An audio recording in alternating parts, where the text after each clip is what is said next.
जय श्री कृष्ण विद्यार्थी मित्रों, ધોરણ 10 વિજ્ઞાન અને ટેકનોલોજી ચેપ્ટર નંબર 10 પ્રકાશનું પરાવર્તન અને વક્રીભવન તેમાં આજે આપણે પ્રશ્ન નંબર 23થી શરૂઆત કરીએ છીએ।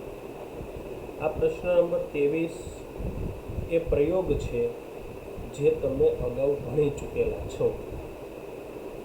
લાસ્ટ લેક્ચરની અંદર અથવા તો એનાથી આગળના લેક્ચરમાં તમે કાચના લંબઘનવાળો પ્રયોગ ભણેલા છો।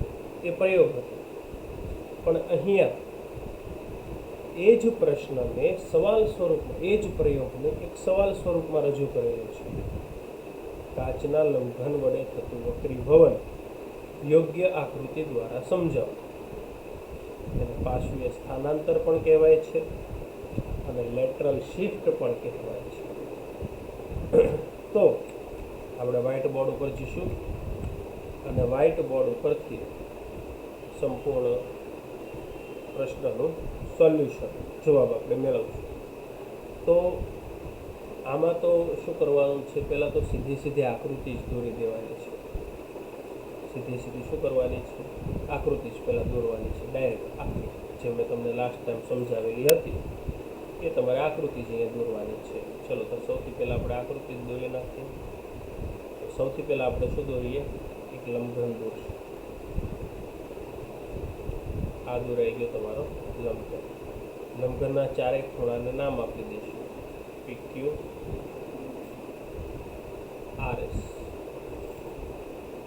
પછી લંબઘન ઉપર એક PQ સપાટી પર પ્રકાશનું કિરણાપાત કરશું।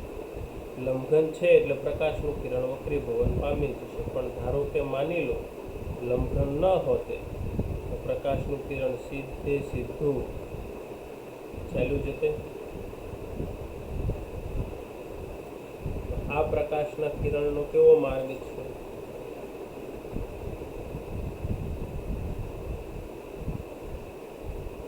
મૂળ માર્ગ છે। PQ સપાટી ઉપર એ પ્રકાશના કિરણનો શું થશે, વક્રીભવન થશે।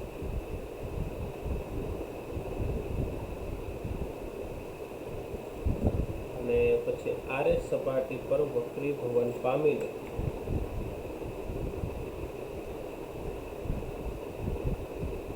આ રીતે,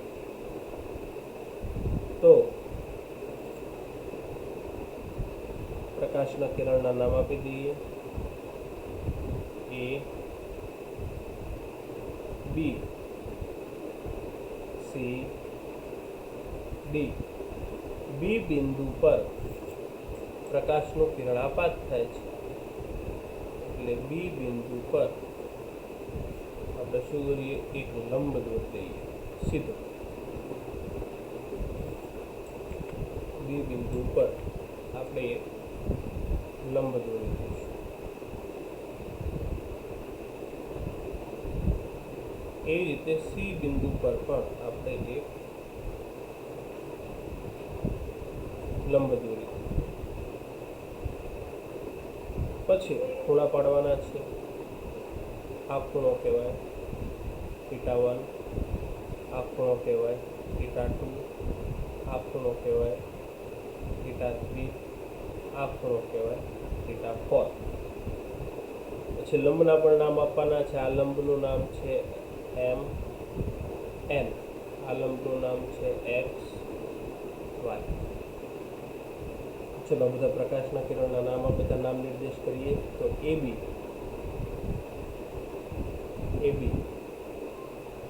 કોણ છે, આપાત કિરણ। θ1 એ કોણ છે, આપાત કોણ। પછી બી બિંદુ એ કોણ છે, આપાત બિંદુ। પછી BC કિરણ એ કોણ છે, વક્રીભૂત કિરણ। θ2 એ કોણ છે, વક્રીભૂત કોણ। પછી સી બિંદુ, C કોણ છે, નિર્ગમન બિંદુ એટલે જ્યાંથી નિર્ગમન પામતું હોય, પ્રકાશનું કિરણ બહાર નીકળતું હોય, નિર્ગમન કહેવાય. પછી સીડી એ છે નિર્ગમન કિરણ. થીટા ફોર એ છે નિર્ગમન કોણ. ઉપરની તરફ પહેલું માધ્યમ છે એટલે કે માધ્યમ બરાબર N1 બરાબર હવા. નીચે બીજું માધ્યમ છે એટલે લખવાનું કે માધ્યમ બરાબર N2 બરાબર કાચ. એની નીચે ત્રીજું માધ્યમ છે એટલે લખવાનું માધ્યમ બરાબર N3 બરાબર હવા. થઈ ગયું. આવી બેઠી આકૃતિ દોરવાની અને પ્રકાશનું કિરણનો અહીંયા આ અંતર, મૂળ માર્ગ અને સીડી વચ્ચેનું અંતર નાના આપી દેવાનું CE. અને CE અંતરને શું કહેવાય? પાર્શ્વીય સ્થાનાંતર.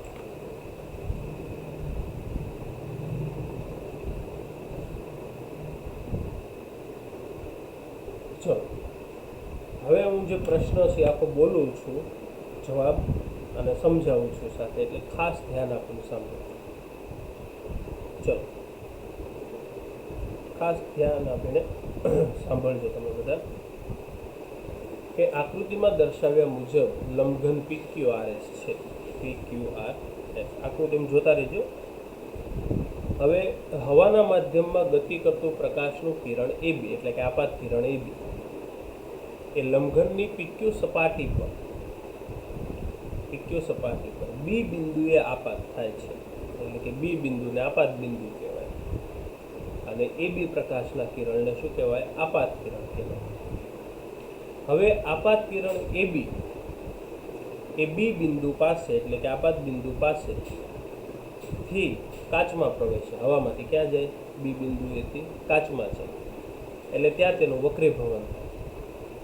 એટલે જ્યારે વક્રીભવન થાય ત્યારે તમને ખબર છે કે વક્રીભવન કયા સ્વરૂપે થાય? BC કિરણ. લંબઘનની અંદર કયું કિરણ જાય છે? BC કિરણે વક્રીભવન થાય. તો BC કિરણને વક્રીભૂત કિરણ કહેવાય. BC કિરણને શું કહેવાય? વક્રીભૂત કિરણ કહેવાય. પછી આ જે B બિંદુ છે એ B બિંદુ એટલે કે આપાત બિંદુ B આકૃતિમાં જોઈ શકો છો તમે. એ સપાટી PQ ઉપર આવેલો છે. અને પછી C બિંદુ આકૃતિમાં જોઈ શકો એ RS સપાટી ઉપર આવેલું છે. તો આપણે B બિંદુ ઉપર જે લંબ દોરેલો છે, B બિંદુ પર એને પહેલો લંબ એને શું નામ આપેલું છે? MN. અને C બિંદુ ઉપર આપણે જે લંબ દોરેલો છે એને આપણે શું નામ આપેલું છે? XY. હા કે ના? B બિંદુ ઉપર જે લંબ દોરેલો છે એને શું નામ આપ્યું આપણે? MN. અને C બિંદુ પર લંબ દોરે એને શું નામ આપ્યું? XY. ચલો હવે ધ્યાન આપો. અહીંયા હું સાઈડમાં જે દોરું છું ને એ વિશે થોડુંક તમે ધ્યાન આપજો વ્યવસ્થિત. હું શીખવાડતો જાઉં છું કઈ રીતે. જો આ લંબઘનની બે સપાટી હું અહીંયા અલગથી પાછી દોરું છું. આ કઈ સપાટી? PQ. અને આ કઈ સપાટી? RS. રેડી? આ PQ સપાટી ઉપર લંબ છે એ લંબ દોરી દઉં છું. અને RS સપાટી ઉપર જે લંબ છે એ લંબ દોરી દઉં છું. PQ સપાટી ઉપરનો જે લંબ છે એનું નામ શું છે? MN. અને RS સપાટી ઉપર જે લંબ છે એનું નામ શું છે? XY. PQ સપાટીની ઉપર કોનું માધ્યમ હતું? હવાનું. PQ સપાટીની નીચે કોનું માધ્યમ હતું? કાચનું. જ્યારે RS સપાટીની ઉપર કોનું માધ્યમ હતું? કાચનું. RS સપાટીની નીચે કોનું માધ્યમ હતું? હવાનું. જોઈ શકો છો ને આકૃતિમાં તમે. હવે સમજો જે સવાલનો જવાબ તમને કહેવા માંગે છે. આ સમજો. આ જમણી બાજુની આ બે આકૃતિ છે સમજૂતીની છે. ડાબી બાજુની જે મેન આકૃતિ છે તમારે લખવાની જ છે. ચલો ધ્યાન આપો કે પ્રકાશનું કિરણ જ્યારે પાતળા માધ્યમમાંથી ઘટ્ટ માધ્યમમાં પ્રવેશે એટલે કે હવા એ પાતળું માધ્યમ છે. એનો મૂળ માર્ગ તો આ જ હતો પ્રકાશના કિરણનો છે ડેશ ડેશ. હવા એ કેવું માધ્યમ છે? પાતળું. એટલે કાચ એ કેવું માધ્યમ છે? ઘટ્ટ. તો જ્યારે પાતળા માધ્યમમાંથી ઘટ્ટ માધ્યમ તરફ જાય ત્યારે લંબ તરફ વાંકું વળે છે. લંબની નજીક ગયું લંબ તરફ વાંકું વળે છે. હવે એનાથી વિરુદ્ધ નીચે બાજુ કે જ્યારે પ્રકાશનું કિરણ ઘટ્ટ માધ્યમમાંથી પાતળા માધ્યમમાં જાય, કાચ છે કેવું માધ્યમ છે? ઘટ્ટ, અને હવા છે કેવું માધ્યમ છે? પાતળું. તો આ પ્રકાશનું કિરણ આવે છે, ધારો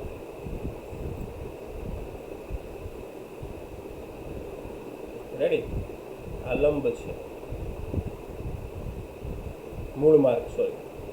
હવે ઘટ્ટમાંથી પાતળા માધ્યમમાં જાય ત્યારે તે લંબથી દૂર તરફ ગતિ કરે.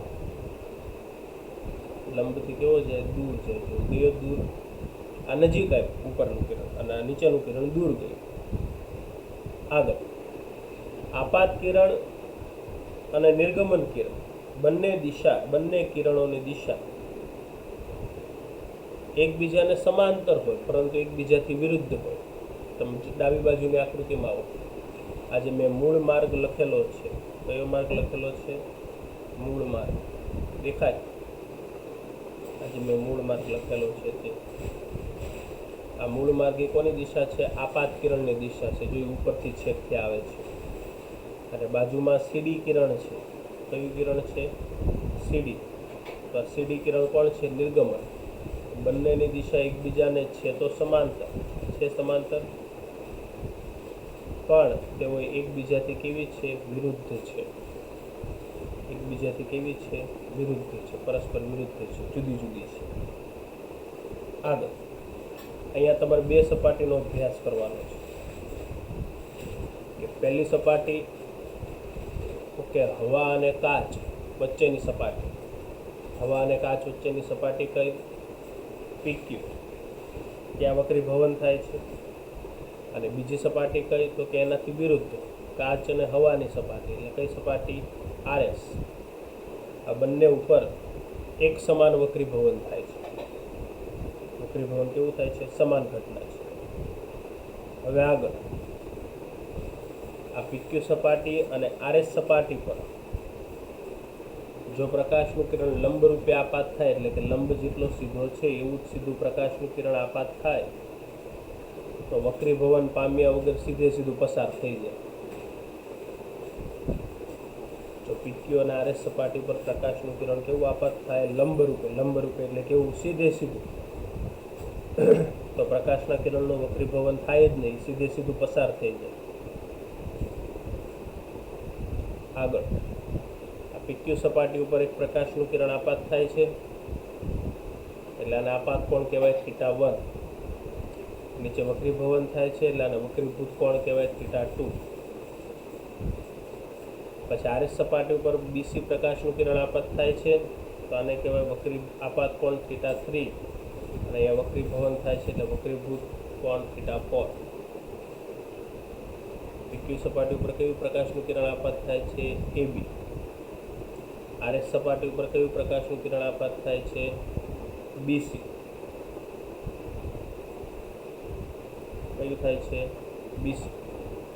પીક્યુ સપાટી ઉપર કયું પ્રકાશનું કિરણ વક્રીભવન પામે છે? BC. અને આરએસ ઉપર કયું પ્રકાશનું વક્રીભવન પામે છે? CD. એટલે એવું કહેવાય કે આ જે આખો લંબઘન છે એમાં આપાત કોણ બે થઈ શકે, θ1 અને θ3. આખો જે લંબઘન છે એમાં બે વક્રીભૂત કોણ હોઈ શકે? θ2 અને θ4. અને છેલ્લું કે જ્યારે પ્રકાશનું કિરણ બે સમાંતર વક્રીભવનકારક સપાટી પરથી વક્રીભવન પામે. બે સમાંતર વક્રીભવનકારક સપાટી એટલે કોણ? પીક્યુ અને આરએસ. આ પીક્યુ સપાટી અને આરએસ સપાટી, આ બંને સપાટી પરથી એક સરખું પ્રકાશના કિરણનું શું થાય છે? વક્રીભવન થાય છે. બે સમાંતર વક્રીભવનકારક સપાટી પરથી વક્રીભવન પામે ત્યારે પ્રકાશનું કિરણ પોતાના મૂળ માર્ગથી કેટલું દૂર ખસી જાય છે? CE. કેટલું દૂર ખસી જાય છે? CE જેટલા અંતરે દૂર ખસી જાય છે. કેટલા અંતરે દૂર ખસી જાય છે? CE જેટલા અંતરે દૂર ખસી જાય છે. તો તેને પાર્શ્વીય સ્થાનાંતર અથવા તો શું કહેવામાં આવે છે? Lateral shift. અને હવે આ સવાલ પૂરો થઈ જાય પછી તમારે આના નામ નિર્દેશ કરવાના. ચલો, તો નામ નિર્દેશ શબ્દ બાજુમાં કરીએ છીએ. આ તો વધારાની માહિતી માટે આપણે દોરેલું હતું.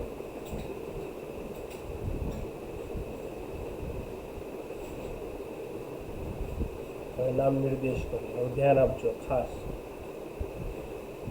ચલો, સૌથી પહેલા PQ સપાટી માટે આના આગળના પ્રયોગો જ્યારે આપણે ચલાવ્યો ત્યારે આપણે નામ નિર્દેશ કરેલા જ હતા. ફરીથી PQ સપાટી માટે આપાત કિરણ AB, PQ સપાટી માટે આપાત કોણ θ1, PQ સપાટી માટે આપાત બિંદુ B, PQ સપાટી માટે લંબ ML, PQ સપાટી માટે વક્રીભૂત કિરણ BC, PQ સપાટી માટે વક્રીભૂત કોણ θ2, PQ સપાટી માટે N1 માધ્યમ હવા, PQ સપાટી માટે N2 માધ્યમ કાચ. આ PQ સપાટી માટે લખેલું. તો એ જ રીતે આપણે કઈ સપાટી માટે? RS સપાટી માટે. RS સપાટી માટે આપાત કિરણ, RS સપાટી ઉપર કયું કિરણ આપાત થાય છે? BC. BC કિરણ ક્યાં આપાત થાય છે? RS ઉપર. એટલે RS સપાટી માટે આપાત કિરણ BC. RS સપાટી માટે આપાત કોણ θ3, RS સપાટી માટે આપાત બિંદુ B, RS સપાટી માટે લંબ XY, RS સપાટી માટે વક્રીભૂત કિરણ CD, RS સપાટી માટે વક્રીભૂત કોણ θ4, RS સપાટી માટે N2 માધ્યમ કાચ અને RS સપાટી માટે N1 માધ્યમ હવા. હવે લખવાનું સંપૂર્ણ લંબઘન માટે, સંપૂર્ણ લંબઘન માટેના નામ નિર્દેશ. તો લખવાનું સંપૂર્ણ લંબઘન માટે આપાત કિરણ AB, સંપૂર્ણ લંબઘન માટે આપાત કોણ θ1, સંપૂર્ણ લંબઘન માટે આપાત બિંદુ B, સંપૂર્ણ લંબઘન માટે બે લંબ છે MN XY, સંપૂર્ણ લંબઘન માટે વક્રીભૂત કિરણ BC, સંપૂર્ણ લંબઘન માટે વક્રીભૂત કોણ θ2, સંપૂર્ણ લંબઘન માટે નિર્ગમન બિંદુ C, સંપૂર્ણ અહીંયા આપણે ભૂલ થઈ ગયા, B નથી, અહીંયા લખવાનું છે C. ચલો, સંપૂર્ણ લંબઘન માટે નિર્ગમન કિરણ CD, સંપૂર્ણ લંબઘન માટે નિર્ગમન કોણ θ4, સંપૂર્ણ લંબઘન માટે N1 N2 N3, તો N1 હવા, N2 કાચ અને N3, અને સંપૂર્ણ લંબઘન માટે CE બરાબર પાર્શ્વીય સ્થાનાંતર એટલે કે લેટરલ શિફ્ટ. લ્યો, આ સંપૂર્ણ તમારો પ્રશ્ન થઈ ગયો. ખ્યાલ આવી ગયો બધાને? મગજમાં બેસે છે? ચાલો, તો અહીંયા પ્રશ્ન તમારો પૂરો થાય છે. હું આ બોર્ડ ભૂસી નાખું છું આપણું.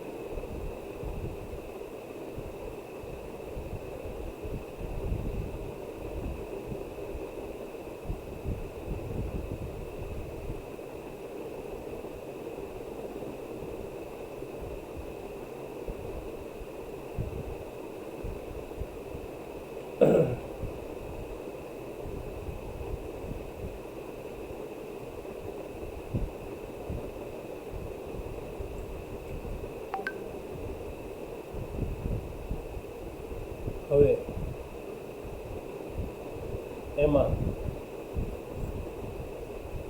આપણે આગળની તરફ.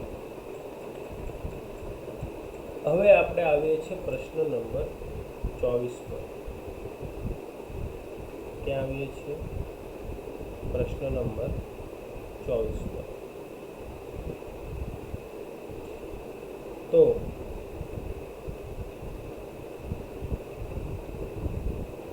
24મો નંબર મારા ખ્યાલથી મેં 2 વાર આપી દીધેલો છે બેટા. નહીં, આગળ 23મો હતો. રેડી.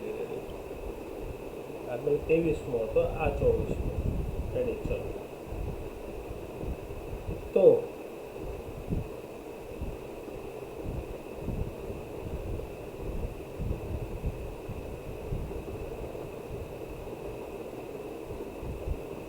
ચોવીસમો પ્રશ્ન, લેન્સ અને તેના પ્રકાર સમજાવો. પણ લેન્સ અને તેના પ્રકાર સમજાવો. ચલો, તો લેન્સ અને તેના પ્રકાર આપણે સમજાવીએ એ પહેલાં આપણે લેન્સ વિશે પ્રાથમિક માહિતી ભેગી કરી લઈએ કે લેન્સ શું છે. તેની વ્યાખ્યા તમને શરૂઆતમાં આપેલી છે લેન્સની. પ્રશ્ન નંબર 24, લેન્સ અને તેના પ્રકાર. ચલો, લેન્સની વ્યાખ્યા. બંને વક્ર સપાટી ધરાવતી પારદર્શક માધ્યમને લેન્સ કહે છે. બંને વક્ર સપાટી ધરાવતા પારદર્શક માધ્યમને લેન્સ કહે છે. વક્ર સપાટી, વક્ર એટલે વળી ગઈ, બંને સપાટી વક્ર વળી ગયેલી, તો એ પારદર્શક રચનાને શું કહેવાય? લેન્સ કહેવામાં આવે. અને લેન્સને 2 સપાટી હોય. લેન્સને કેટલી સપાટી હોય? 2. પણ બંને સપાટી વળી ગયેલી અને વળી એ લેન્સ જે છે એ પારદર્શક રચના, આરપાર જોઈ શકાય, આરપાર જોઈ શકાય. તો એવી રચનાને લેન્સ કહેવામાં આવે છે. ચલો, તો લેન્સના ટોટલ કેટલા પ્રકાર છે? 2 પ્રકાર છે. લેન્સના કેટલા પ્રકાર છે? 2. અંતર્ગોળ લેન્સ, બહિર્ગોળ લેન્સ. અંતર્ગોળ લેન્સ અને બહિર્ગોળ લેન્સ. એમાં સૌથી પહેલા નંબર 1 અંતર્ગોળ લેન્સ. હવે આપણે પાછા વ્હાઇટ બોર્ડ ઉપર ભણીશું અંતર્ગોળ લેન્સ. ચલો, તો અંતર્ગોળ લેન્સ કોને કહેવામાં આવે? જે લેન્સની બંને વક્ર સપાટી,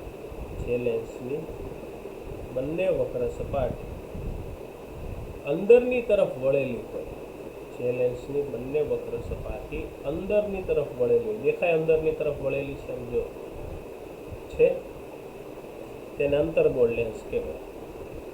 જે અને વચ્ચે તમારે ફરજિયાત લેન્સની વચ્ચે તમારે ફરજિયાત આવી ડેશ લાઈન દોરી દેવાની એકદમ સીધી. જે લેન્સની વક્ર સપાટી અંદરની તરફ વળેલી હોય તેને અંતર્ગોળ લેન્સ કહેવાય. અંતર્ગોળ લેન્સ વડે ફક્ત આભાસી પ્રતિબિંબ જ રચાય. કેવા પ્રતિબિંબ રચાય? આભાસી પ્રતિબિંબ. અને અંતર્ગોળ લેન્સનું મુખ્ય કેન્દ્ર એમ આભાસી હોય છે. અને અંતર્ગોળ લેન્સ વડે પ્રકાશના કિરણોને વિકેન્દ્રિત કરી શકાય. વિકેન્દ્રિત એટલે છૂટા પાડી શકાય. આ ત્રણેય વસ્તુ પાછું આપણે આગળ ટોપિકમાં ભણશું, તે આગળ આવશે જ તે કે અંતર્ગોળ લેન્સ વડે કેમ આભાસી પ્રતિબિંબ જ મળે છે, અંતર્ગોળ લેન્સનું મુખ્ય કેન્દ્ર કેમ આભાસી છે, અને અંતર્ગોળ લેન્સ વડે પ્રકાશના કિરણોને કેમ વિકેન્દ્રિત એટલે છૂટા પાડી શકાય છે. એ આગળ પ્રશ્ન ભણશું. પણ આ તો એને સવાલ છે એટલે આ તો તમારે જણાવવું જ પડે. ચલો, પછી લેન્સનો બીજો પ્રકાર આવે બહિર્ગોળ લેન્સ. તો બહિર્ગોળ લેન્સની શું વ્યાખ્યા? તો કે જે લેન્સની બંને વક્ર સપાટી બહારની તરફ ઉપસેલી હોય, જો આની બંને વક્ર સપાટી બહારની તરફ ઉપસેલી છે, વક્ર એટલે વળી ગયેલી સપાટી બહારની તરફ ઉપસેલી હોય તો તેને બહિર્ગોળ લેન્સ કહેવાય છે. બહિર્ગોળ લેન્સ વડે વાસ્તવિક અને આભાસી પ્રતિબિંબ મેળવી શકાય. બહિર્ગોળ લેન્સ વડે તમે વાસ્તવિક પ્રતિબિંબ પણ મેળવી શકો છો અને આભાસી પ્રતિબિંબ પણ મેળવી શકો છો. આગળ, બહિર્ગોળ લેન્સનું મુખ્ય કેન્દ્ર એફ વાસ્તવિક હોય છે. બહિર્ગોળ લેન્સનું મુખ્ય કેન્દ્ર એફ કેવું હોય છે બેટા? વાસ્તવિક હોય છે.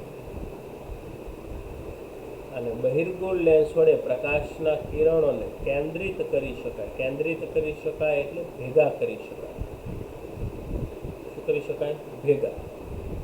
તો ત્રણેય મુદ્દા આગળના પ્રશ્ન ભણશો જ તે, કે બહિર્ગોળ લેન્સ વડે વાસ્તવિક પ્રતિબિંબ કેમ રચાય છે, આભાસી પ્રતિબિંબ કેમ રચાય છે, તેનું મુખ્ય કેન્દ્ર વાસ્તવિક કેમ હોય છે, અને તે પ્રકાશના કિરણોને કેન્દ્રિત રીતે ભેગા કેમ કરે છે, એ આપણે આગળના મુદ્દામાં જોઈશું.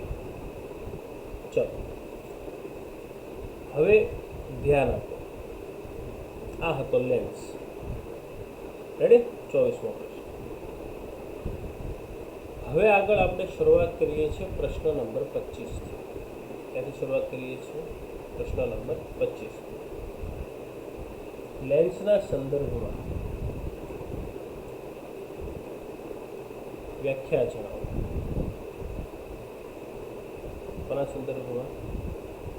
લેન્સના સંદર્ભમાં વ્યાખ્યા જણાવો.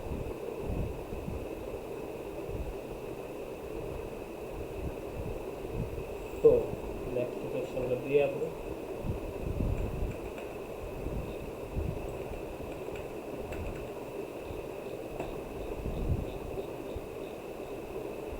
પચીસમો પ્રશ્ન. લેન્સના સંદર્ભમાં વ્યાખ્યા જણાવો. હવે હું તમને લેન્સના સંદર્ભમાં વ્યાખ્યા સમજાવું એ પહેલાં તમારે અહીંયા થોડુંક ધ્યાન રાખવું પડશે મારી વાત. હું તમને પહેલાં એ સમજાવીશ આપું કે કઈ રીતે લેન્સના સંદર્ભમાં વ્યાખ્યા આવે છે.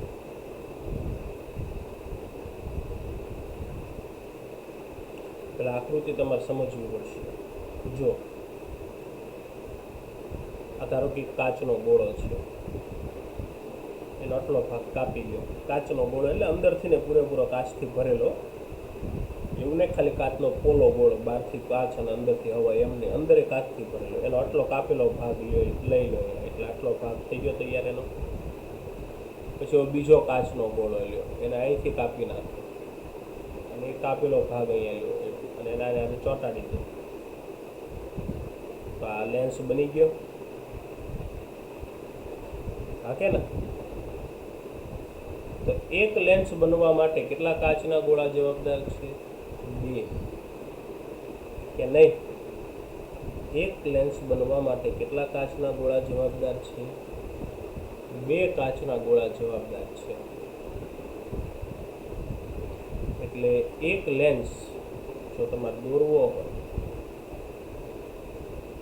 તો સમજવાનું કે એ લેન્સ 2 કાચના ગોળામાંથી આવેલો છે.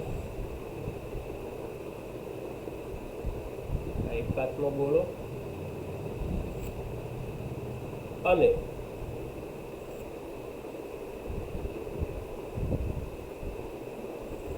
થોડુંક વ્યવસ્થિત દોરો. વ્યવસ્થિત એટલે આમાં પછી બહુ કાંઈ.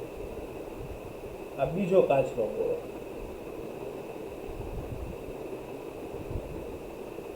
રેડી? એટલે એક લેન્સ બનવા માટે કેટલા કાચના ગોળા જવાબદાર?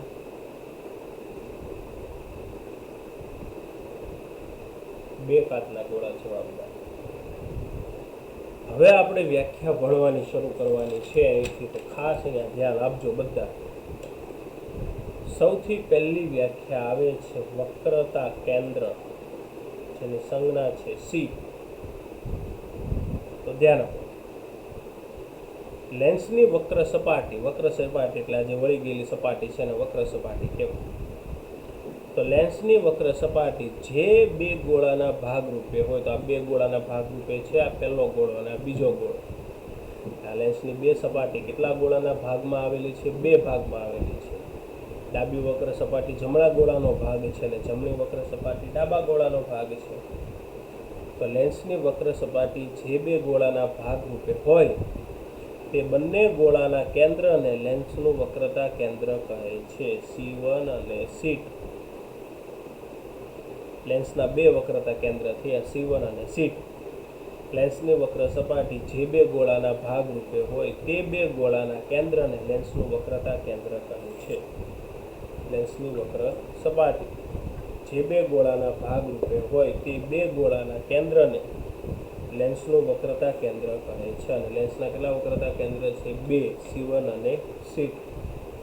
અને આગળ કે હવે આ તો ખાલી આ વ્યાખ્યામાં C1 C2 લખવાનું છે, બાકી વ્યાખ્યા પૂરી થઈ જાય પછી આગળના જેટલા પણ પ્રશ્નો આવશે એમાં C1ની જગ્યાએ લખવાનું 2f1 અને C2ની જગ્યાએ લખવાનું 2f2.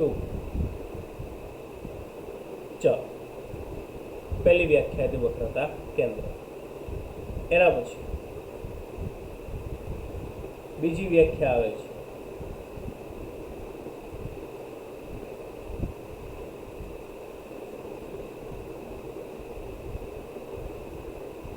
વક્રતા ત્રિજ્યા. કઈ વ્યાખ્યા આવે છે? વક્રતા ત્રિજ્યા. તેની સંજ્ઞા કઈ છે? આ. ધ્યાન આપો, લેન્સની વક્ર સપાટી એટલે વળી ગયેલી સપાટી જે બે ગોળાના ભાગ રૂપે હોય, લેન્સની વક્ર સપાટી જે બે ગોળાના ભાગ રૂપે હોય તે બે ગોળાની ત્રિજ્યાને, એટલે કે આ પહેલા ગોળાની ત્રિજ્યા કેટલી હશે? R1 અને બીજા ગોળાની ત્રિજ્યા કેટલી હશે? R2. તો આ ત્રિજ્યાને શું કહેવાય? વક્રતા ત્રિજ્યા. લેન્સની વક્ર સપાટી જે બે ગોળાના ભાગ રૂપે હોય તે બે ગોળાની ત્રિજ્યાને લેન્સની વક્રતા ત્રિજ્યા R કહે છે. લેન્સની વક્ર સપાટી જે બે ગોળાના ભાગ રૂપે હોય તે બે ગોળાની ત્રિજ્યા, પહેલા ગોળાની ત્રિજ્યા R1, બીજા ગોળાની ત્રિજ્યા R2, એ બંને ગોળાની ત્રિજ્યાઓ છે અને લેન્સની વક્રતા ત્રિજ્યા કહે છે.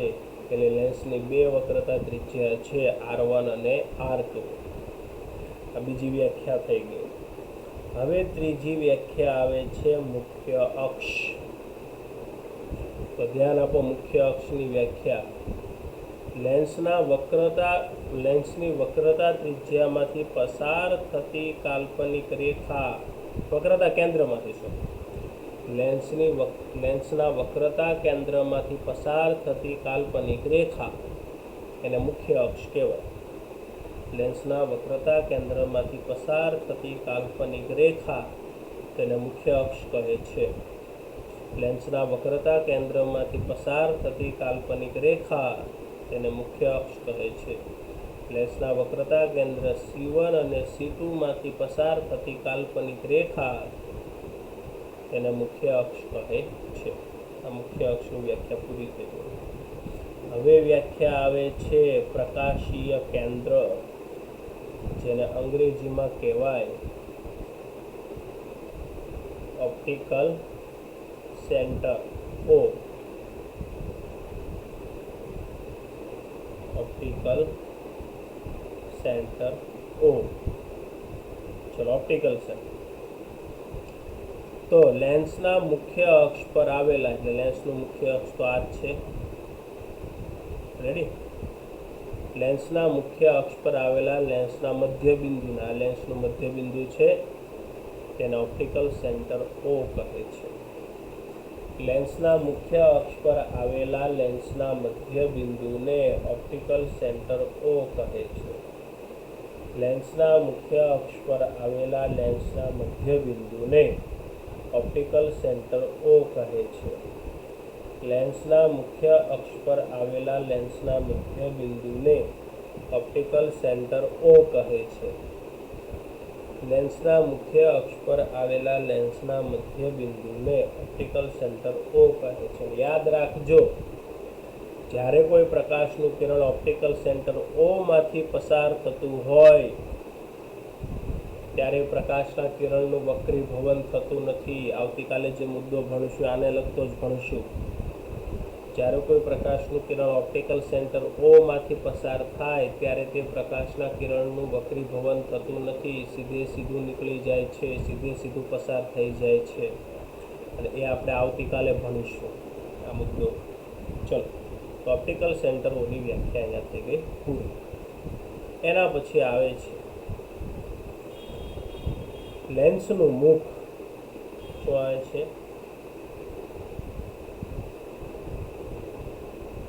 લેન્સનું મુખ ક્યુ ક્યુ ડેશ. તો ગોલીય લેન્સની વક્રાકાર સપાટીનો વ્યાસ, આ ગોલીય લેન્સ છે, તમને દેખાય આકૃતિમ લેન્સ, એની વક્રાકાર સપાટી એટલે એની બે સપાટી છે. એનો જે સંપૂર્ણ વ્યાસ છે એટલે આખો લેન્સ, એને લેન્સનું મુખ કહેવાય ક્યુ ક્યુ ડેશ. ગોલીય લેન્સની આ જે આખી વક્રાકાર સપાટી છે એનો જે સંપૂર્ણ આખા લેન્સનો જે વ્યાસ છે તેને દર્પણ મુખ ક્યુ ક્યુ ડેશ કહે છે. ચાલો, તો હવે સંપૂર્ણ આકૃતિનો ખ્યાલ આવી ગયો. વ્યાખ્યામાં હજી વ્યાખ્યા બાકી છે, બે વ્યાખ્યાઓ બાકી છે ખાલી, પણ એ આટલું તમે સમજી લો પછી બે વ્યાખ્યાઓ ખબર પડશે. સૌથી પહેલાં આપણે કઈ વ્યાખ્યા ભણેલા કે ભાઈ વક્રતા કેન્દ્રની વ્યાખ્યા ભણેલા. તો વક્રતા કેન્દ્રની વ્યાખ્યા શું હતી? લેન્સની વક્ર સપાટી જે બે ગોળાના ભાગ રૂપે હોય તે બે ગોળાના કેન્દ્રને લેન્સનું વક્રતા કેન્દ્ર કહે છે. લેન્સના બે વક્રતા કેન્દ્ર C1 અને C2. C1 ને હવે શું કહેવાય? 2f1 ને C2 ને કહેવાય છે 2f2.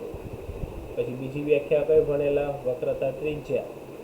તેની વ્યાખ્યા લેન્સની વક્ર સપાટી જે બે ગોળાના ભાગ રૂપે હોય તે બે ગોળાની ત્રિજ્યાને લેન્સની વક્રતા ત્રિજ્યા કહેવાય.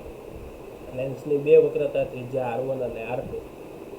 પછી ત્રીજી વ્યાખ્યા શું આવતી હતી? મુખ્ય અક્ષની વ્યાખ્યા. તો લેન્સના વક્રતા કેન્દ્ર C1 અને C2 માંથી પસાર થતી કાલ્પનિક રેખાને મુખ્ય અક્ષ કહે છે. પછી ચોથી વ્યાખ્યા શું આવતી? પ્રકાશીય કેન્દ્ર. પ્રકાશીય કેન્દ્ર એટલે શું આવતું? Optical centre O. Optical centre O.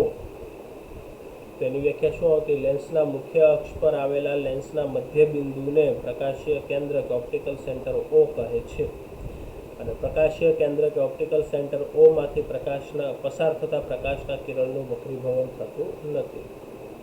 પછી આપણે કઈ વ્યાખ્યા ભણેલા? લેન્સનું મુખ ક્યુ ક્યુ ડેશ. તો ગોલીય લેન્સની વક્રાકાર સપાટીના વ્યાસને લેન્સનું મુખ કહે છે. ગોલીય લેન્સની વક્રાકાર સપાટીના વ્યાસને શું કહે છે? લેન્સનું મુખ. એટલે આમ ટોટલ 5 વ્યાખ્યા આજે આપણે ભણ્યા. હજી 2 ભણવાની છે. હવે આ વ્યાખ્યા મેન આવે છે મુખ્ય કેન્દ્રની વ્યાખ્યા. સરળ છે. હવે આપણે જે આકૃતિ ભણેલા છે, આકૃતિ બહિર્ગોળની જે ભણેલા છે એ જ રીતે આપણે અંતર્ગોળની પણ બનાવી દેવાની. એટલે આમાં ધ્યાન આપવાનું તમારે બધાએ. ચલો, સૌથી પહેલાં આકૃતિ કેમ દોરવાની હું તમને એનું પદ્ધતિ આખી સમજાવી દઉં. ચલો, પહેલાં નોટબુકની લીટી છે ને એને આમ લાઈન કરી દેવાની, એટલે આ મુખ્ય અક્ષ થઈ. પછી નોટબુકની 4 લીટી ઉપર સુધી ડેશ ડેશ કરવાના અને 4 લીટી નીચે સુધી ડેશ ડેશ કરવાના. એટલે કેટલી લીટી થઈ? 8 લીટી થઈ. એ રીતે નીચે અહીંયા બતાવી દો ને એ નીચે આપણે અંતર્ગોળ લેન્સ દોરીશું. ચલો, એમાં જ આપણે 4 લીટી ઉપર સુધી ડેશ કરવાના અને 4 લીટી નીચે, એટલે 8 લીટી અહીંયા થઈ, નીચેનો લેન્સ થઈ. ઉપર બહિર્ગોળ દોરશું, નીચે અંતર્ગોળ દોરશું. હવે આ જે લીટી દોરી છે તો આ બાજુનો જે ખૂણો છે, ડાબી બાજુનો જે લીટી શરૂઆત કરીને આ પરિકરનો અણી મૂકવાની. પરિકરની અણી આવે ને તે, અને ઉપરની સાઈડ આ જે લેન્સનું ઉપરની સાઈડ ડેશ ડેશ છે ઉપરની આ પેન્સિલની અણી મૂકવાની અને આ રીતે ચાપ પાડી દેવાનો. જેમ આ રીતે પાડ્યો તે ઊંધું કરીને આ બાજુ ચાપ પાડી દેવાનો. એટલે આ બની ગયો તમારો બહિર્ગોળ લેન્સ. અંતર્ગોળ લેન્સ હવે કઈ રીતે દોરવાનું? તો એમાં જો પહેલાં સાંભળો, ટોટલ અહીંયા 3 સેન્ટીમીટરની લાઈન દોરવાની. એટલે ડેશ ડેશની ડાબી બાજુ 1.5 સેન્ટીમીટર ને ડેશ ડેશની જમણી બાજુ 1.5 સેન્ટીમીટર. એટલે ટોટલ કેટલી થઈ? 3. એવી જ નીચે પાછી 3 દોર દેવાની, 3 સેન્ટીમીટરની લાઈન. પછી મુખ્ય અક્ષની ડાબી બાજુ પરિકરનો પોઈન્ટ રાખવાનો, ઉપરની સાઈડ અહીંયા પેન્સિલનો પોઈન્ટ રાખવાનો અને ઊંધો ચાપ પાડી દેવાનો અંદર. એ જ રીતે આ તરફ પણ એવું જ કરવાનું, ઊંધો ચાપ પાડી દેવાનો. થઈ ગયું? ચલો, મુખ્ય કેન્દ્ર. તો સૌથી પહેલા બહિર્ગોળ લેન્સનું મુખ્ય કેન્દ્ર. જો અહીંયા 3 વ્યાખ્યા આવશે. પહેલા બહિર્ગોળ લેન્સના મુખ્ય કેન્દ્રની વ્યાખ્યા આવશે, પછી અંતર્ગોળ લેન્સના મુખ્ય કેન્દ્રની વ્યાખ્યા આવશે, અને પછી બંનેને ભેગા કરીને ખાલી લેન્સના મુખ્ય કેન્દ્રની વ્યાખ્યા બનાવવાની, જેમાં બંને વ્યાખ્યા ભેગી થઈ જશે. ચલો ધ્યાન આપો. મુખ્ય બહિર્ગોળ લેન્સના મુખ્ય અક્ષની કેન્દ્રની વ્યાખ્યા. મુખ્ય અક્ષને સમાંતર આપાત થતા પ્રકાશના કિરણો. શું? મુખ્ય અક્ષને સમાંતર આપાત થતા પ્રકાશના કિરણો બહિર્ગોળ લેન્સ વડે વક્રીભવન પામીને, બહિર્ગોળ લેન્સ વડે શું પામે? વક્રીભવન. એટલે કે ઉપરનું પ્રકાશનું કિરણ વક્રીભવન પામીને નીચે જાય, અને નીચેનું પ્રકાશનું કિરણ વક્રીભવન પામીને ક્યાં જાય? ઉપર જાય. મુખ્ય અક્ષને સમાંતર આપાત થતા પ્રકાશના કિરણો બહિર્ગોળ લેન્સ વડે વક્રીભવન પામીને જે બિંદુએ કેન્દ્રિત થાય એટલે ભેગા થાય, તે બિંદુને બહિર્ગોળ લેન્સનું મુખ્ય કેન્દ્ર F કહે છે. મુખ્ય અક્ષને સમાંતર આપાત થતા પ્રકાશના કિરણો બહિર્ગોળ લેન્સ વડે વક્રીભવન પામીને જે બિંદુએ કેન્દ્રિત થાય, તે બિંદુને બહિર્ગોળ લેન્સનું મુખ્ય કેન્દ્ર F કહે છે. મુખ્ય અક્ષને સમાંતર આપાત થતા પ્રકાશના કિરણો વક્રીભવન બહિર્ગોળ લેન્સ વડે વક્રીભવન પામીને જે બિંદુએ કેન્દ્રિત થાય, તે બિંદુને બહિર્ગોળ લેન્સનું મુખ્ય કેન્દ્ર F કહે છે. તમે જો અહીંયા આ સીધા કિરણો જે છે એ ભેગા થઈ, એટલે કે વાસ્તવિક કિરણો ભેગા થઈને મુખ્ય કેન્દ્ર બનાવે છે. હમણાં આપણે પ્રશ્ન ભણેલા ને કે બહિર્ગોળ લેન્સનું મુખ્ય કેન્દ્ર વાસ્તવિક હોય છે. એટલે વાસ્તવિક કિરણો ભેગા થઈને જો મુખ્ય કેન્દ્ર બનતું હોય તો એ મુખ્ય કેન્દ્ર વાસ્તવિક હોય. અને બહિર્ગોળ લેન્સ વડે આપણે બીજું પણ લખેલું હતું કે પ્રકાશના કિરણને કેન્દ્રિત કરે, કેન્દ્રિત એટલે ભેગા કરે. તો જોયું આ બિંદુએ શું કરે છે? કેન્દ્રિત કરે છે. તમે ડાબી બાજુથી કિરણો નાખશો તો જમણી બાજુ મુખ્ય કેન્દ્ર મળશે, અને જમણી બાજુથી કિરણો નાખશો તો તમને ડાબી બાજુ મુખ્ય કેન્દ્ર મળશે. એટલે બહિર્ગોળ લેન્સના 2 મુખ્ય કેન્દ્ર હોય. પહેલા મુખ્ય કેન્દ્રને F1 કહેવાય, બીજા મુખ્ય કેન્દ્રને શું કહેવાય? F2 કહેવાય. ચલો, હવે અંતર્ગોળ લેન્સનું મુખ્ય કેન્દ્ર. તો ધ્યાન આપો. મુખ્ય અક્ષને સમાંતર આપાત થતા પ્રકાશના કિરણો. શું? મુખ્ય અક્ષને સમાંતર આપાત થતા પ્રકાશના કિરણો અંતર્ગોળ લેન્સ વડે વક્રીભવન પામીને. કોના વડે વક્રીભવન પામીને? અંતર્ગોળ લેન્સ વડે વક્રીભવન પામીને. તો ઉપરનું કિરણ વક્રીભવન પામીને ઉપર ચાલ્યું જશે, નીચેનું કિરણ વક્રીભવન પામીને નીચે ચાલ્યું જશે. તો તમે કહેશો કે સર, આ તો પ્રકાશના કિરણ ભેગા થવાની જગ્યાએ છૂટા થાય છે. છૂટા થાય છે એટલે વિકેન્દ્રિત થાય છે. તો ભેગા જ નહીં થાય તો મુખ્ય કેન્દ્ર જ નહીં મળે. તો આપણે એને ભેગા કરવાના. કઈ રીતે ભેગા કરવાના? તો કે જે ઉપર કિરણ જાય છે એને પાછળ ખેંચવાનું, ખેંચી લીધું, અને જે નીચે કિરણ જાય છે એને ઉપર ખેંચી લેવાનું. તો ખેંચેલા 2 કિરણ અહીંયા મળ્યા. તો ખેંચેલા 2 કિરણ જ્યાં મળે તેને મુખ્ય કેન્દ્ર કહેવાય. એટલે વ્યાખ્યા શું? મુખ્ય અક્ષને સમાંતર આપાત થતા પ્રકાશના કિરણો અંતર્ગોળ લેન્સ વડે વક્રીભવન પામીને જે બિંદુએથી વિકેન્દ્રિત થતા હોય તેવો ભાસ થાય. આ બિંદુએથી વિકેન્દ્રિત, વિકેન્દ્રિત એટલે છૂટા પડતા હોય એવો ભાસ થાય. વિકેન્દ્રિતનો મતલબ શું થાય? છૂટું પડવું. તો આ F બિંદુએથી વિકેન્દ્રિત, F બિંદુએથી છૂટા પડતા હોય તેવો ભાસ થાય છે. હા, આપણને એવું લાગે કે આ F બિંદુમાંથી પ્રકાશના કિરણો નીકળે છૂટા પડે છે, પણ એવો ભાસ થાય છે. સાચું નથી હોતું, ખોટું હોય છે. એટલે ડેશ ડેશ કિરણો વડે જે મુખ્ય કેન્દ્ર મળે છે કેવું કહેવાય? આભાસી મુખ્ય કેન્દ્ર કહેવાય. કારણ કે ડેશ ડેશ કિરણો એ આભાસી કિરણો છે, અને આભાસી કિરણો દ્વારા મળતું જે પ્રતિબિંબ છે, મુખ્ય કેન્દ્ર જે છે એ આભાસી મુખ્ય કેન્દ્ર હોવાનું. આપણે અંતર્ગોળ લેન્સને ઉપનોંધમાં ભણેલા ને કે અંતર્ગોળ લેન્સનું મુખ્ય કેન્દ્ર આભાસી છે, કારણ કે આભાસી કિરણો વડે મળે છે. અને અંતર્ગોળ લેન્સ પ્રકાશના કિરણને વિકેન્દ્રિત કરે એટલે છૂટા પાડે. તો તમે જોઈ શકો છો, એક કિરણ ઉપરની તરફ છૂટું પડ્યું, એક કિરણ નીચેની તરફ છૂટું પડ્યું, વિકેન્દ્રિત થયા, છૂટા થયા. તો વ્યાખ્યા શું આવે આની?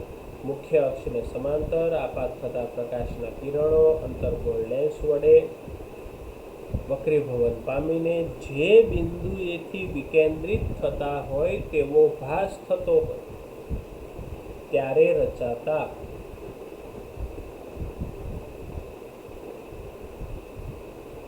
કેન્દ્રને મુખ્ય કેન્દ્ર અંતર્ગોળ લેન્સનું મુખ્ય કેન્દ્ર એફ કહે છે. મુખ્ય અક્ષને સમાંતર આપાત થતો પ્રકાશનું કિરણ અંતર્ગોળ લેન્સ વડે વક્રીભવન પામીને જે બિંદુએથી વિકેન્દ્રિત થતા હોય તેવો ભાસ થતો હોય ત્યારે રચાતા કેન્દ્રને અંતર્ગોળ લેન્સનું મુખ્ય કેન્દ્ર એફ કહે છે. જો તમે ડાબી બાજુથી પ્રકાશના કિરણ આપાત કરશો તો ડાબી બાજુએ મુખ્ય કેન્દ્ર F1 મળશે અને જમણી બાજુએથી પ્રકાશના કિરણ આપાત કરશો તો જમણી બાજુએ મુખ્ય કેન્દ્ર F2 મળશે. આમ અંતર્ગોળ લેન્સના બે મુખ્ય કેન્દ્ર છે F1 અને F2. હવે બે વ્યાખ્યા ભેગી કરીએ તો બે વ્યાખ્યા ભેગી કરી કેમ લખવાની તમને કહું. મુખ્ય અક્ષને સમાંતર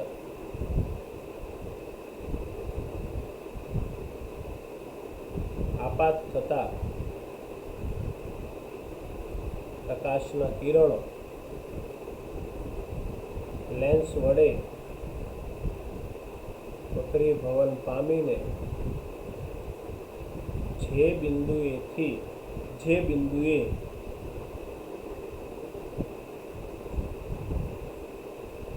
કેન્દ્રિત થતા હોય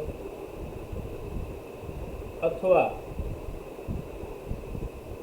વિકેન્દ્રિત થતા હોય તેવો ભાસ થતો હોય તો તેને લેન્સનું મુખ્ય કેન્દ્ર એફ કહે છે. એની વ્યાખ્યા શું કીધું?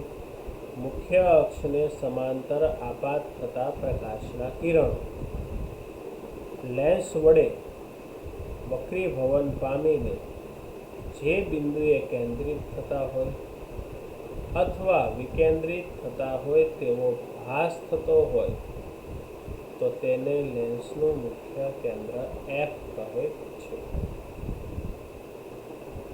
રેડી? સિમ્પલ વ્યાખ્યા. હવે એના પછીની વ્યાખ્યા આવે છે કેન્દ્ર લંબાઈ સ્મોલ એફ. સ્મોલ એફ કેન્દ્ર લંબાઈ. તો સ્મોલ એફની વ્યાખ્યા બહુ સરળ છે. મુખ્ય કેન્દ્ર એફ, ઓપ્ટિકલ સેન્ટર અહીંયા આવશે, અને ઓપ્ટિકલ સેન્ટર ઓ,